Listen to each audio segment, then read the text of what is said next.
Facebook here. Cheers, everybody. Cheers.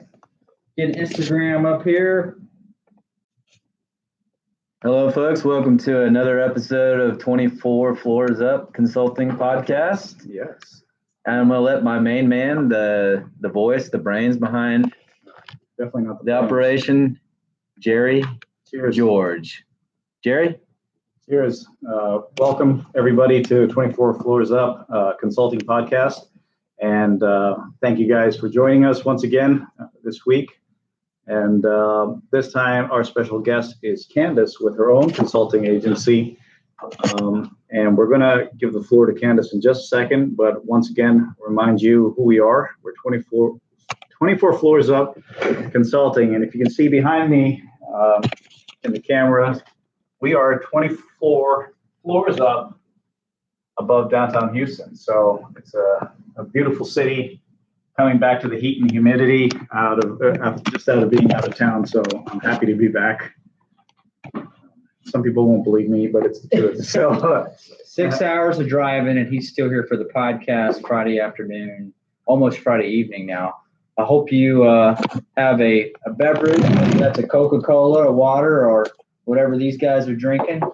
So welcome to the 24 Floors Up Consulting. It's a consulting podcast. Plus, we have a trending technology component to it. I'm excited to be here. Candace, would you like to share a little bit about your company? Sure. So my name is Candace McGlenn, as they mentioned. I am the owner of Gifted Works. It is a talent management consulting firm where I specialize in anything related to attracting, developing, or retaining the workforce. excellent. And when you say talent management, can you tell a little bit of how you consult with other companies? Sure. So I help companies with their Hold on, time out. Sorry. Something just happened right here, and I can't figure out what happened. We have a professional recording going here, and Jerry is our amateur photographer. Professional photographer. Well, we will keep things going here. I actually went to a human resource conference. Well, not conference. It was a networking event this morning through the Houston Business Journal. It's very, very interesting, the things that are going on around consulting right now with diversity and inclusion, data analytics. We're going to get into that here shortly. It was interesting, the comments made about technology as well. Artificial intelligence, I guess there's going to be, here in the next 4 or 5 years, artificial intelligence is going to make a big impact on the workforce. So something to be cognizant of and continue to educate yourselves around technology, because that's going to have a massive impact on the future of human resources.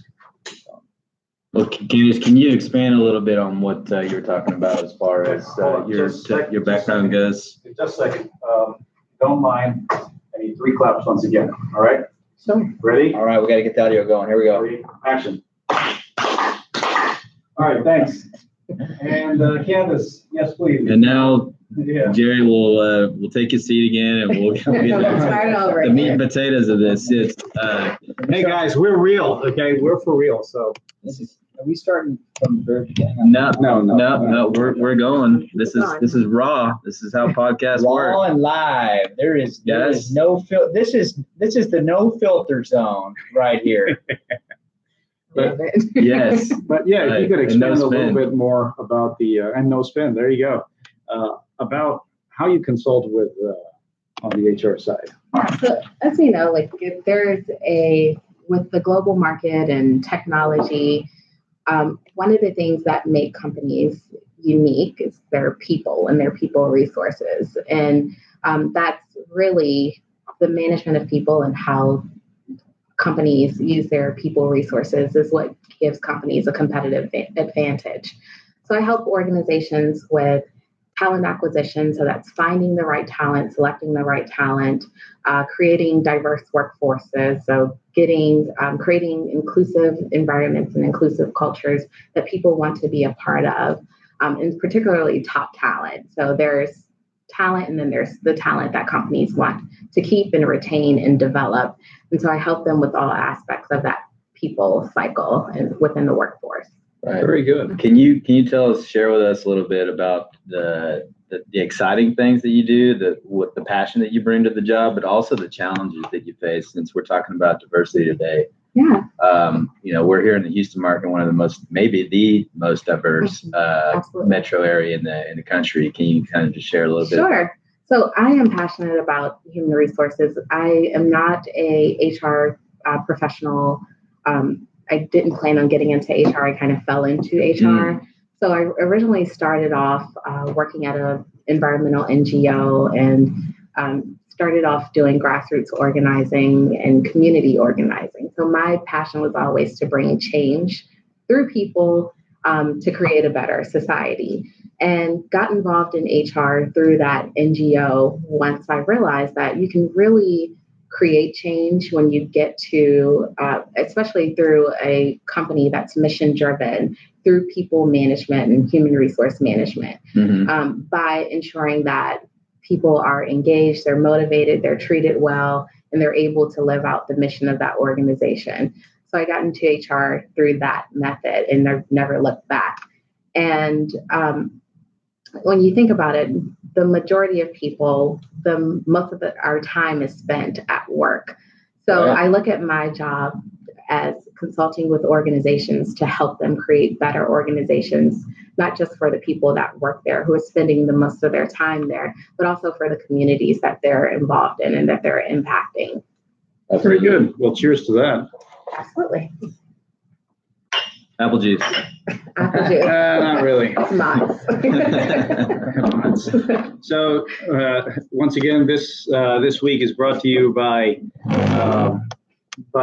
Digital Selling Conference and Unbiased Data, who gave me this bottle, who I'm bringing to D-Man Training, who's bringing the bottle to our happy hour here.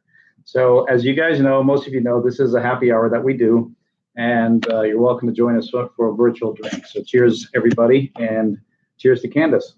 Cheers. Cheers. Salud, slancha. Real quickly, can you share with us a little bit about D-Man Training Technologies? I appreciate what that. you're bringing. I was just about to talk about that. Thank you, Patrick. So D-Man Training Technologies, what we do is we focus on sales training and marketing consulting for our clients.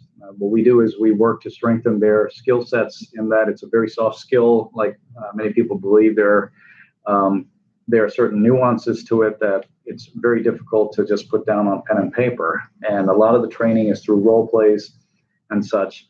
But what we're with the onset of digital transformation, we are focusing now on digital selling. That's one of our big focuses. So that's what D-Man Training is about. And what I'd like to do is hand it over to Gary here to tell us a little bit about Unbiased Data. Sure. Unbiased Data, we're a management consulting company, and it's a data-driven management consulting company. So we have our solutions are all data-driven solutions, and we try to incorporate digital transformation as part of our solutions. And what excites me right now about the HR field, human resources is relying more and more on data. And historically, at least within some companies, it may be more of a just finding people, but with the changes in the work environment, data is a great approach to really track how your employees, their perception of their workplace, and the same way with their clients. So that's what we do. We talk to our clients, we talk to our clients' employees. We have a team of data analysts, and we have a team of business consultants, and we'll collect data and help our clients understand what their employees and their clients really think about their business.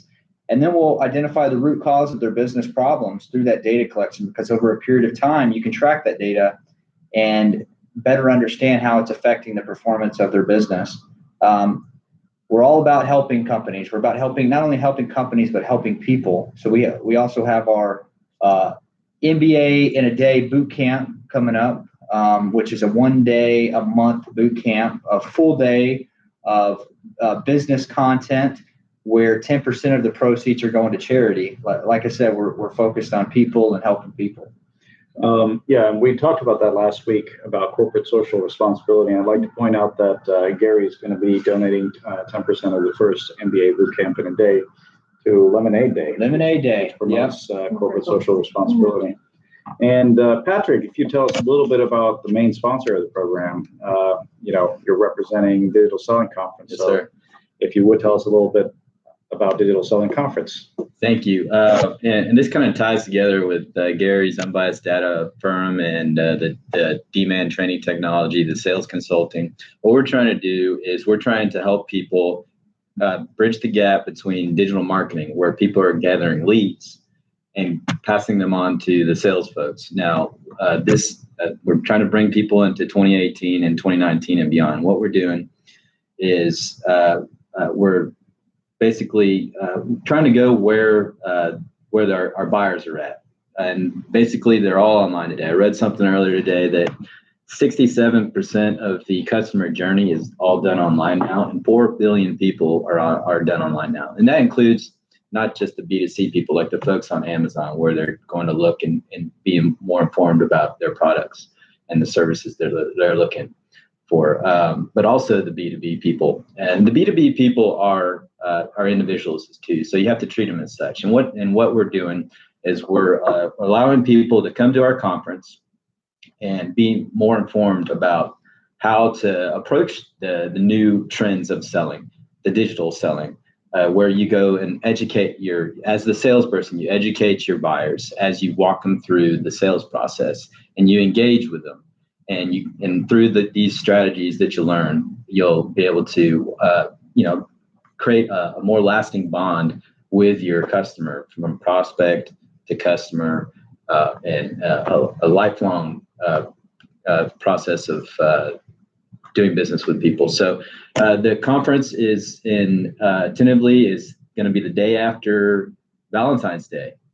It's going to be a destination. It's going to be in Galveston at the San Luis Hotel and Resort Center. And we're expecting about 300 people to show up. And we're going to have 10 different speakers. These are thought leaders. These are experts in subjects from a little bit of digital marketing, a little bit of digital selling, because we're trying to bring the two together. And so we invite you all to come down, hear from some of the greatest speakers. We can tell you that you're going to walk away with a lot of new strategies to help enable and transform your sales. And that's basically a high level view of it. Excellent. Just to add on that, digitalsellingconference.com has a list of all the speakers so far. We've had a couple more speakers that have been added to that list, and Unbiased Data is actually a sponsor of the event. We're very, very well connected to that event. It's very important to us. So like Patrick was saying, the buyers and clients are a lot more savvy than they used to be. So they're going to be looking for your online presence. So if you're not being proactive with your online presence, you should be. And this is a great way to do that, where you can help connect and build that relationship online in a more engaging way, instead of just being passive and then the client finding information about you that you may not have thought of. So you should be actively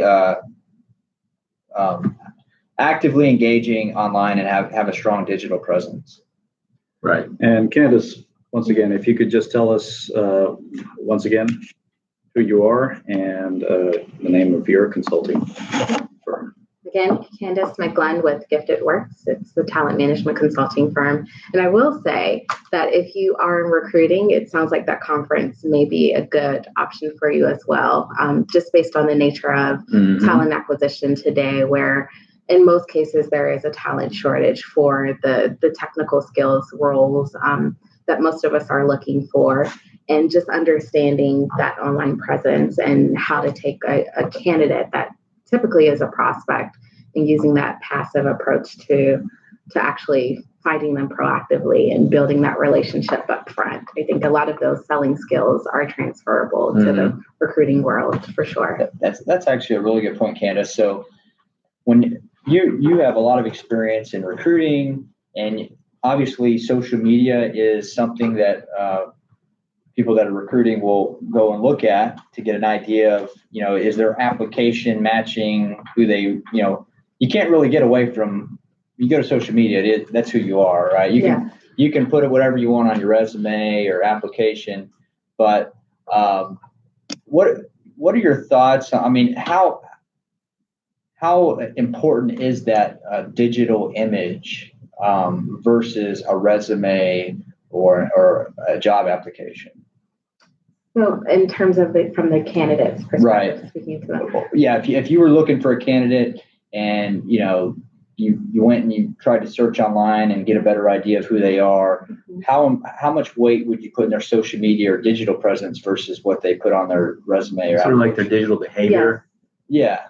Well, I will tell you, so what I advise clients is typically to not use that because there are some issues and legal implications that you can get into if you hire someone or decide not to interview a candidate based on what their profile is or what they see on their Facebook. But at the same time, I recommend just interviewing that candidate at face value and not snooping too much into their online presence and their digital behavior, because it can get yourself into some trouble. All right, guys. Once again, if you don't mind time out, I apologize. I just found out. Time out. I realized that my son, who has a side interest of making movies, when I was out, he used up all the data on it, and that's why it stopped. So I'm going to reload, and we're going to have to do 3 classes once again. Do we have all the other stuff that we've gotten up to this point? Yeah. Okay. Just about. This is Jerry in the green room. Cheers. If y'all are looking for a photographer, I recommend somebody not to hire.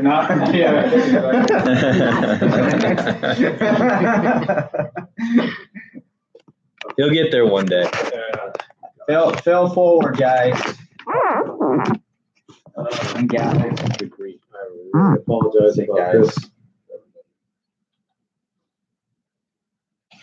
Wow, look at all the followers we have on our. Look at all those comments. My page is just. But we got to start somewhere. Well, we're gonna boost this on Facebook too. I don't know how to do that through YouTube.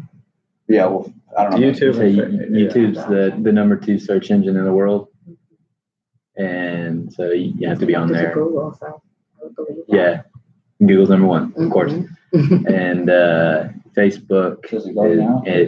They own Instagram, and Instagram is the biggest money maker online. Seriously. And that, I mean, maybe Even now? we're on back online, so to speak. I can change it. Tell us more about some of the things that you find on Instagram, because people have multiple streams of income, and some people choose they'll try to sell something or create a persona online and through Instagram. Yeah, so the only time I actually use Instagram, I'd be curious how you see that through the lens of human resources. Yeah, in terms of just people having multiple streams of income and how that might conflict with somebody that you might be looking at.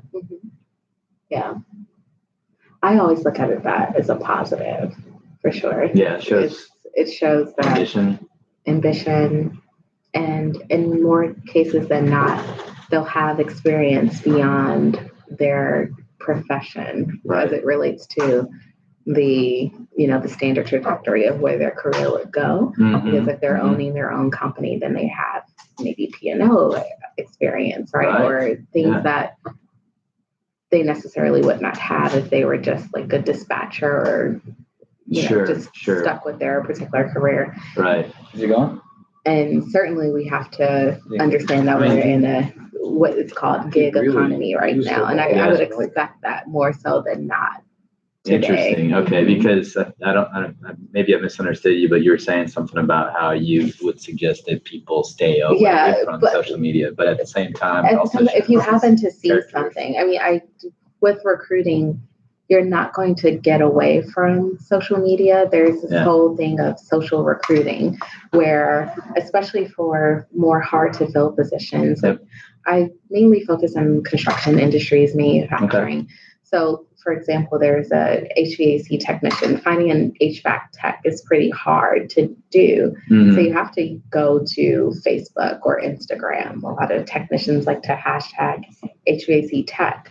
So you'll find them that way. But what I recommend is not to see something on a profile and use that against someone per se, unless it's just something like totally, but for the most part, if it's something where they're working at another job or they have a side hustle, as I like to call it, then, I mean, that's a benefit. I've had hiring managers in the past that thought if someone is working and they have another business on the side, then that means that they're not going to have a lot of time to focus. And so the way I explained that to that hiring manager at the time was, no, look at this. He's, there's public speaking involved. There's, all these other things that you would not necessarily have.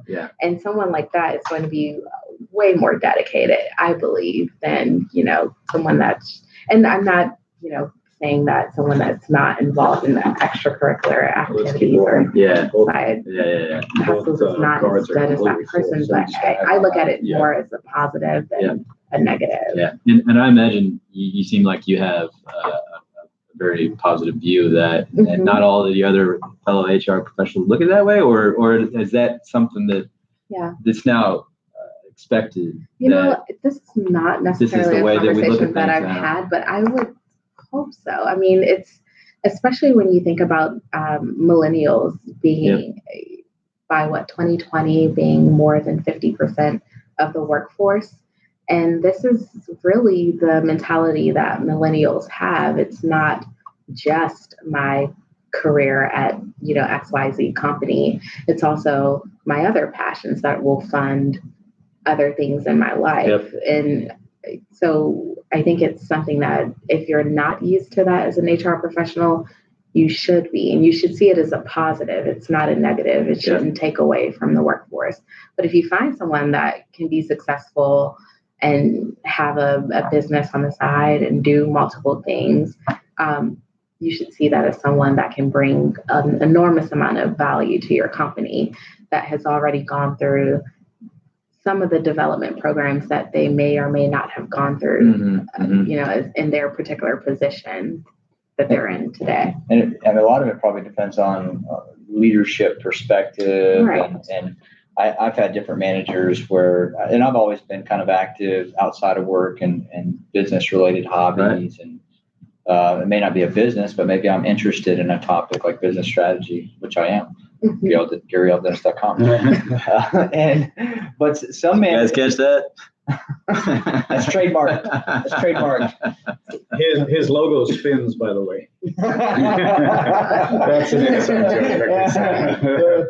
So you may have one manager that's like, wow, this guy's a go-getter, he's got leadership potential. And then you have another manager that may be a little insecure about somebody doing something outside of their control kind of thing. And it's like a cultural or generational gap that I almost think there. I don't even know if it could be cultural, but it might be just personality. If you have a strong leader, they're going to see some of the things Candace is describing as the leadership potential within that. Now, and it's all about surrounding yourself around people that are smarter than you. And that's kind of a catchphrase these days, but it's about surrounding yourself with talented people that has potential versus just finding somebody to do that task each day and only that task each day. Mm-hmm. I mean, even LinkedIn's changed quite a bit.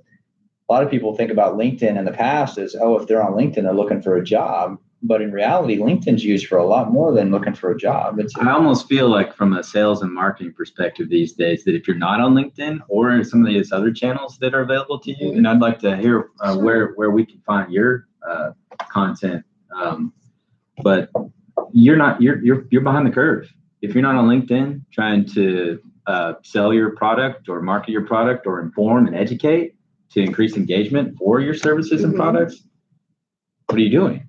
Yeah. So then that's one of the things that we like to talk about when you go into our website, digitalsellingconference.com, or LinkedIn, Facebook, Instagram, and we're on YouTube here. We'd like to hear y'all's feedback on these type of ideas to help engage with you and see what kind of things that you guys really want to hear about. But I mean, am I kind of onto something? Is that something, you know? So LinkedIn is definitely key. I mean, I use LinkedIn from a talent acquisition standpoint to find talent. I will say that a red flag for me is if I am recruiting for a sales position and that salesperson is not on LinkedIn, it worries me a bit, because especially a sales leader, if you're not on LinkedIn, that is a huge prospecting tool. And so if you're not leveraging that because you don't have a profile, you can't leverage it if you're not on. So I find that I tend to stay away from, managers or leaders who are not on LinkedIn or any other tools that are good for prospecting, because that is now, right? It's the way to find leads, the way to connect with people. Sure. And just be connected, which is a huge part of selling or recruiting. Right. Now, are you only looking at sales and marketing people when you're looking for top talent, or I run the gamut of executive, sales, technicians, very technical positions. Again, within those construction, building automation. So you got engineers, procurement folks, the people that make the world go round. Absolutely.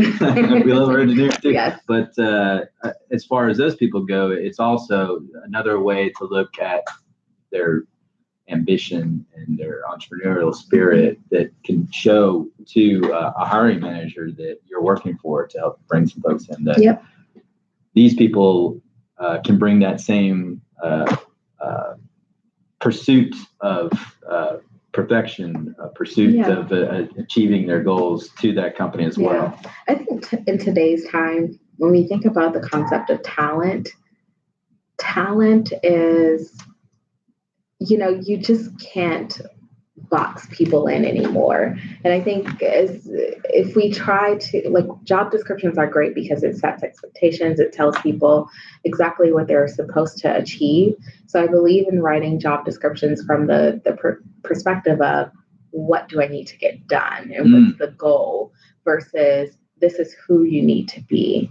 I think when we get out of trying to define people in job descriptions and job opportunities, then we can see better talent. Now, yes, when it comes to technical positions, you absolutely have to have a certain amount of, education or a specific understanding of what that technical skill is. But outside of that, I think the more that we put people in boxes and defining this won't be a good fit because he has or she has a speaking business or she has, all these other things. In 2018 and beyond, I think the organizations that understand that talent management is about unboxing people to realize their true potential, those are the companies that are going to succeed, and those are the companies that are going to win. And I think for me, my goal is to help organizations understand that in order to unleash potential in people, you have to do away with all these vintage thoughts on what it means to manage talent, what it means to get performance. I truly believe that in the essence of human beings, we want to all be our best selves. And so as long as we want to be able to express ourselves. we want to be our best selves. And that includes being able to express who we truly are. I think we all have gifts and talents within us that it just takes the right environment and the right circumstances to get that. And that's what I think talent management of the 21st century is about. It's about creating the environments and creating the opportunities for people to be just that. Sure. I have a question about that. So one thing I found very interesting that you said, and it just resonated, is the term that you used, which is talent management, as opposed to what I used to hear a whole lot more, which was human capital. So you already cringed when I said that. So could you tell me what is the difference between the two, or what do you see as the difference between the two? That's a very good question.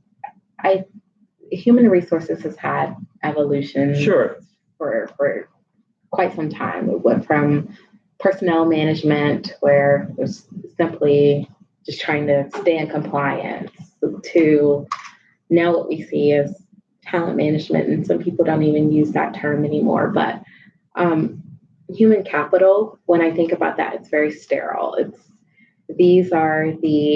We have talent in our workforce, and we just need to figure out how to maximize this talent and how to make them do what we need them to do.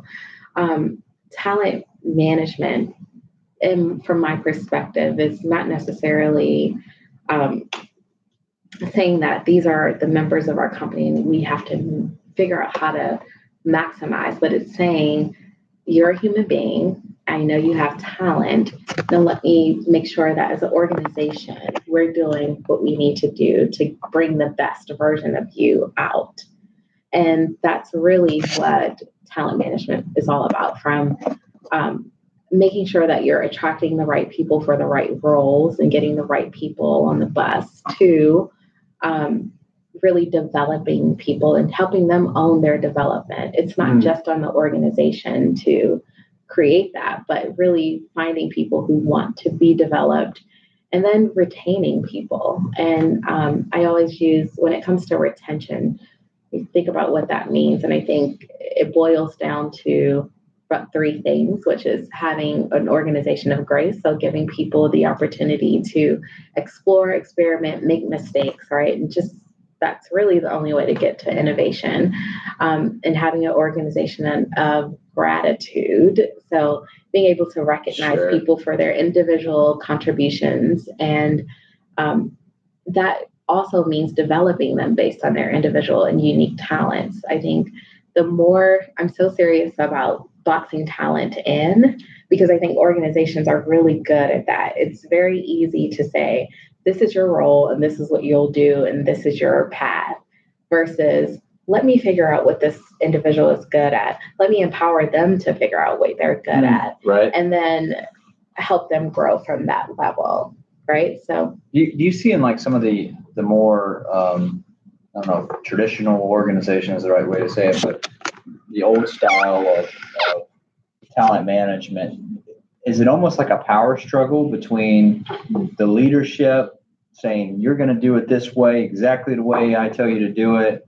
I mean, for example, I worked in a sales role once before where management was like, you will be here at this time every morning. And by the way, why aren't you in the office? And I was thinking, well, I'm a salesperson. I'm supposed to be with customers.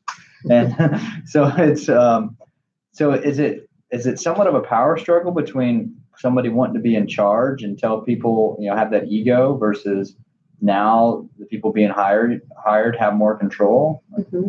Yeah, that's a good question. I think it certainly does boil down to how power is managed in the organization. So again, I told you all in the beginning, I come from grassroots organizing. So that was all about people power and empowering people through building capacity. So I look at the role of a leader from that like grassroots organizing perspective. So a grassroots organizer will come into a community and may say, okay, here's a challenge that I clearly see that this community is having, but it's not on me to bring the change.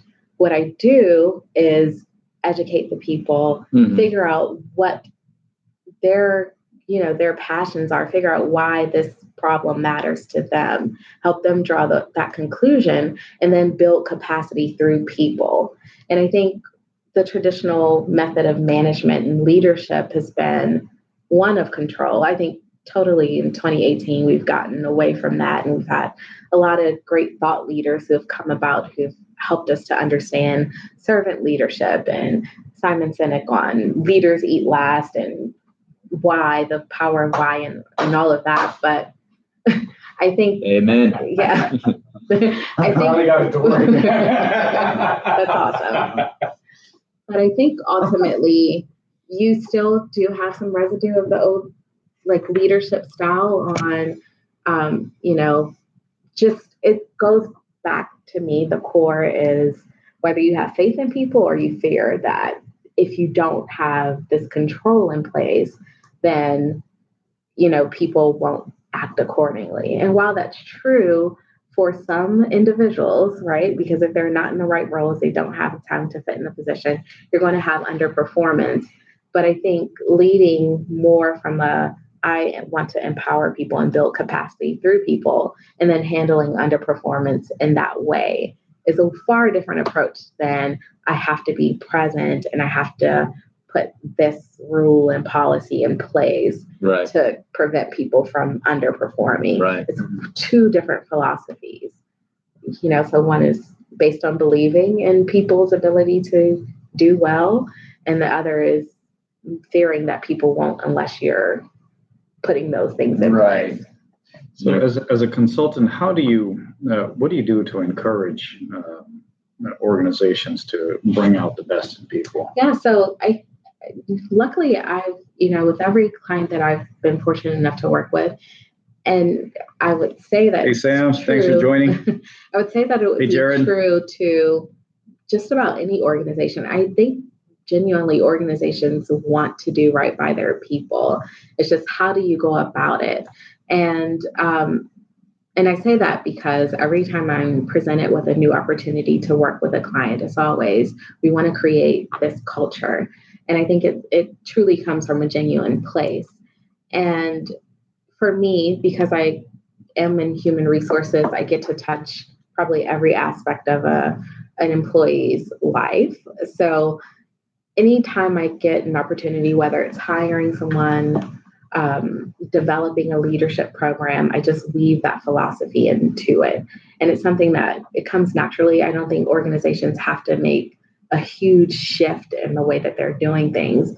I think it's just a belief that is a guiding principle on why you're doing what you're doing, and it comes out naturally, I think, as an outcome. Sure. Yeah. So, real quickly, I just want to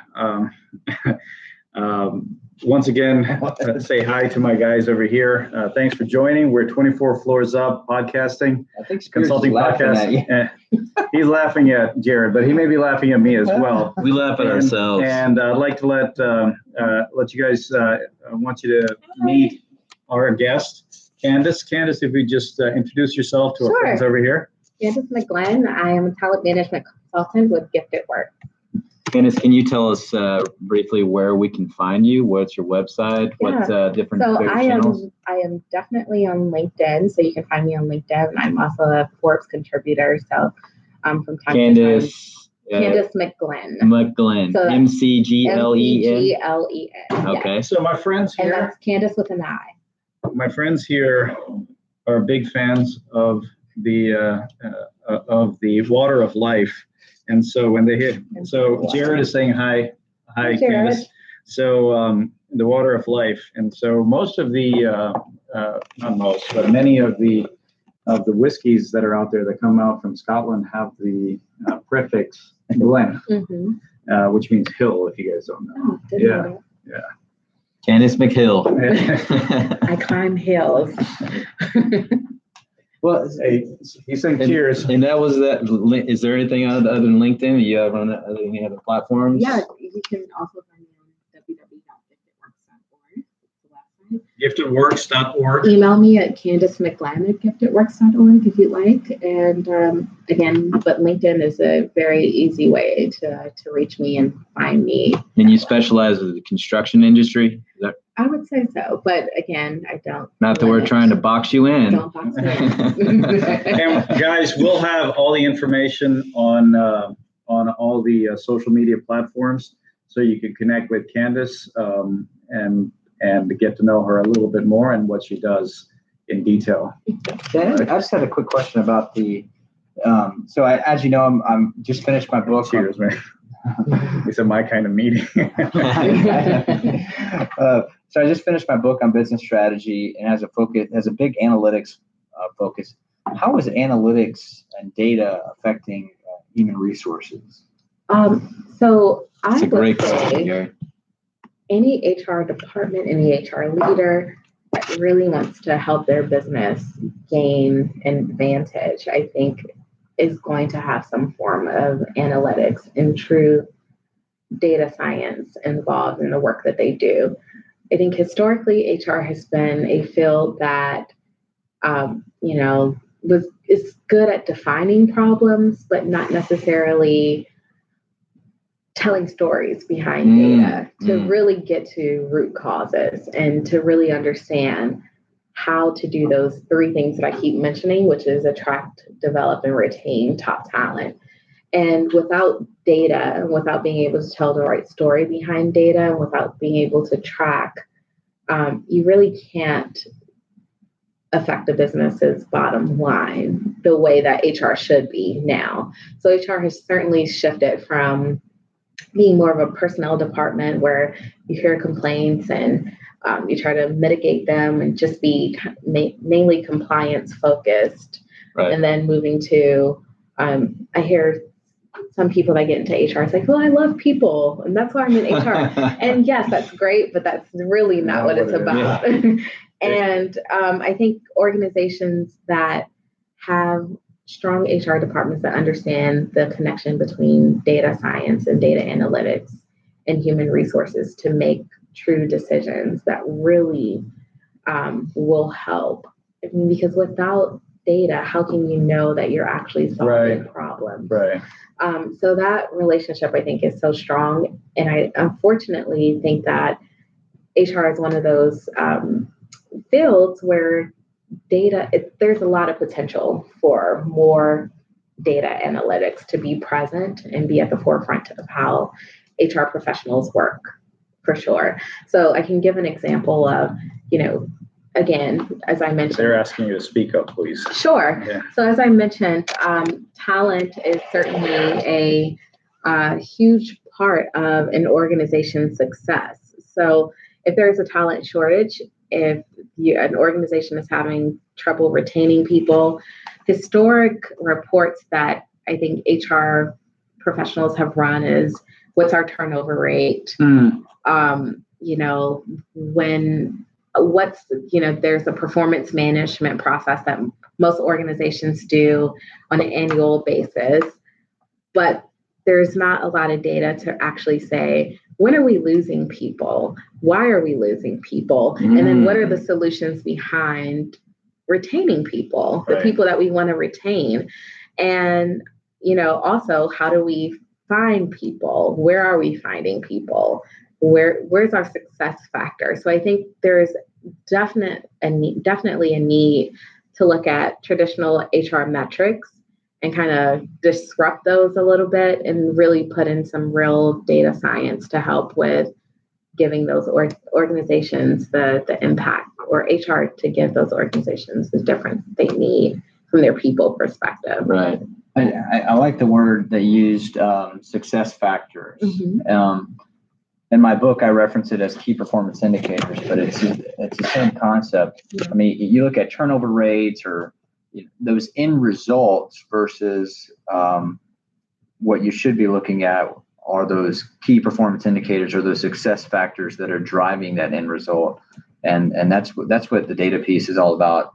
It's all about voice of the employee, voice of the client.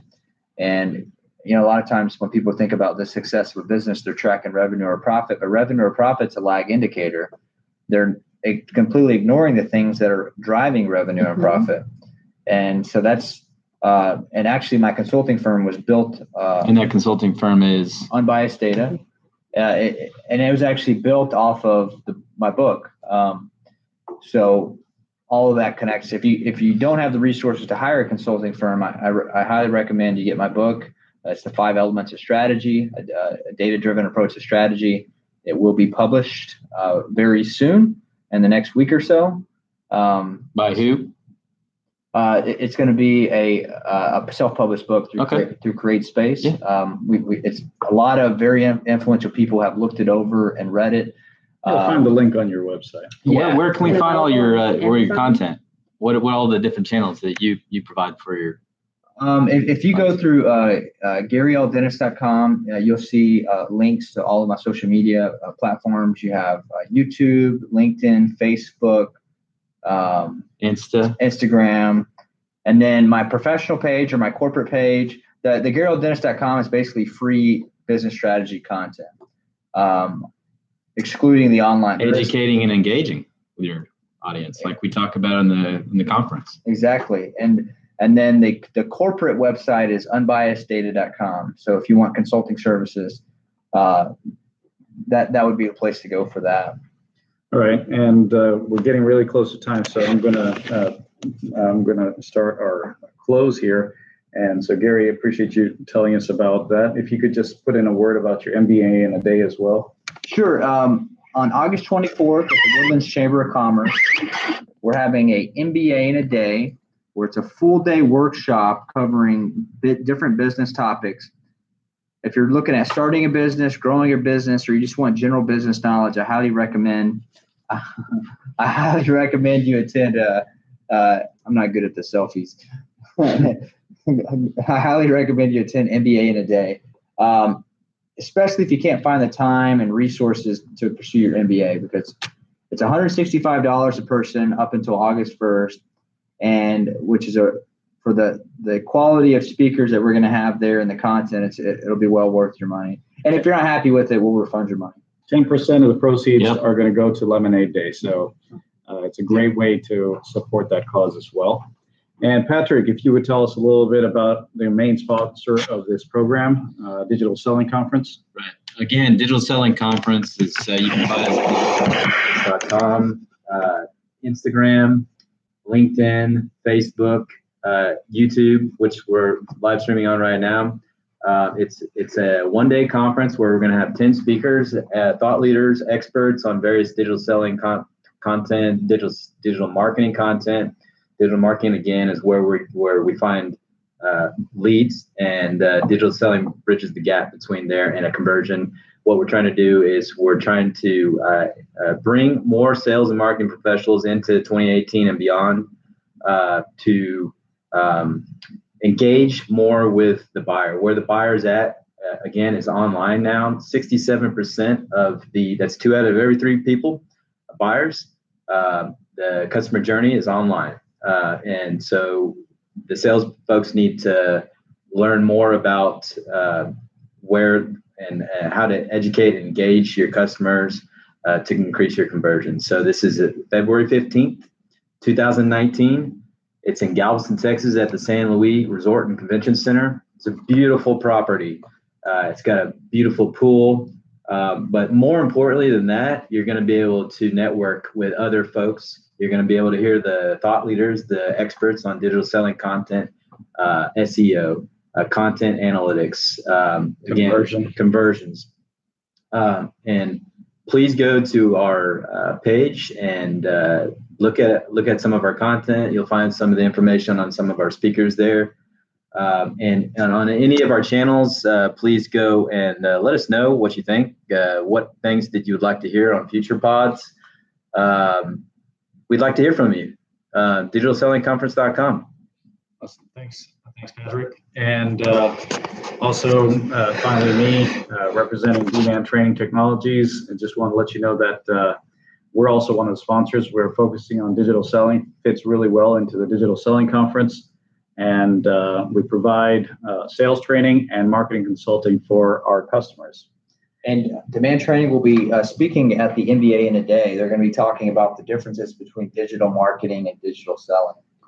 Thanks. And I guess we want to, again, thank our guests. And shout out to Candace. And once again, Candace, if you would just tell us who you are, the company, and also where our viewers can find you. Sure. So Candace McGlenn, Gifted Works. A little louder. Candace McGlenn with Gifted Works. You can find me on LinkedIn. That's Candace McGlenn, or giftedworks.org. And she does have a book. What was the title of the book? Actually, I have to look. Oh, come on, Candace. Show Show the wares. So it's Engage Us Now book. And you can find that on Amazon. Engage us now on Amazon. Engage Us Now. Candace McGlenn on Amazon. One in. And I actually have a copy of the book, and I'm reading it now, and it's very well written.